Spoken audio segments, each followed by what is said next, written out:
Nouvelle-Calédonie, il y a beaucoup de deux roues. Et pour éviter le plus possible les risques d'accident et de chute, que ce soit en scooter ou en moto, il faut bien sûr suivre des règles de sécurité, mais surtout savoir bien s'équiper. Et si on en parlait ? Mais avant tout, et comme d'habitude, afin d'avoir votre avis sur le sujet, nous sommes partis à la rencontre de quelques jeunes pour leur demander ce qu'ils savaient à propos de l'équipement à avoir sur un deux roues. Quelles sont les règles de sécurité à respecter à bord d'un deux roues à votre avis ? Mettre un casque, des chaussures et ne pas faire le fou sur un scooter et pas faire n'importe quoi. Déjà, comme mon copain l'a dit, il faut avoir son casque. Puis voilà, puis comme il y a des vestes des fois adaptées pour comment on appelle ça, pour les accidents de moto. Puis soit il y a le pantalon, aussi il y a les chaussures. En voiture, c'est bon, on est comment on dit, protégé par le toit. Et voilà. Et pas en scooter ? Parce que c'est facile parce qu'il n'y a pas de cette sorte de sécurité.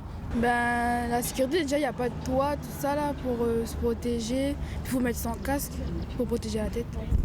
Oui, parce qu'après, si tu fais ça, on peut faire des accidents et on peut mourir. Des fois, parfois, on peut mourir.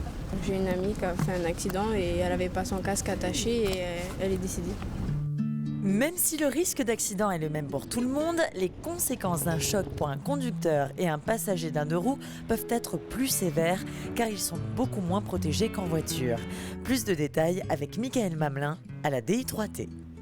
Oui, en 2010, il y avait 25% des accidents qu'il y a eu sur l'agglomération simplement de Nouméa qui a mis en cause un deux roues.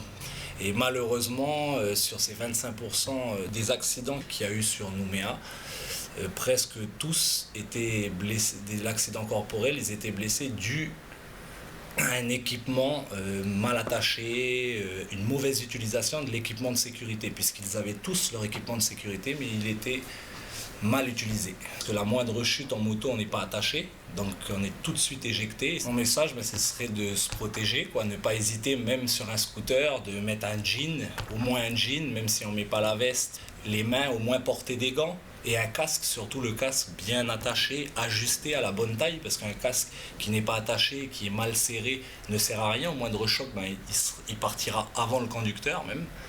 Donc voilà, c'est surtout des équipements de base de protection, les chaussures fermées, le pantalon, les gants et le casque. Autrement dit, si le respect du code de la route est essentiel à bord d'un deux roues, il est aussi primordial de bien s'équiper afin de mieux se protéger en cas de chute et d'accident.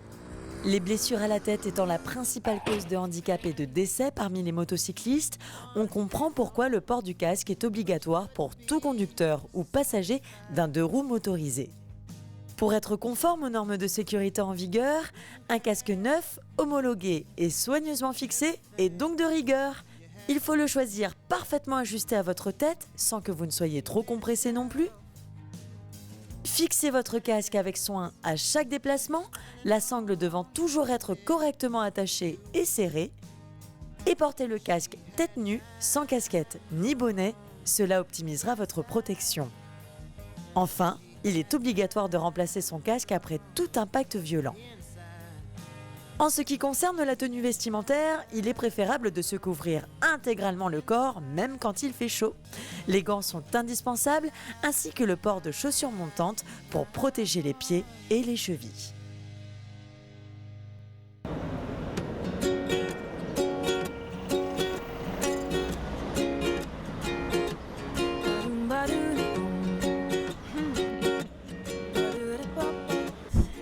Vous savez désormais presque tout sur la sécurité en deux roues. En attendant, on se retrouve dès la saison prochaine à la même heure sur la même chaîne avec le même.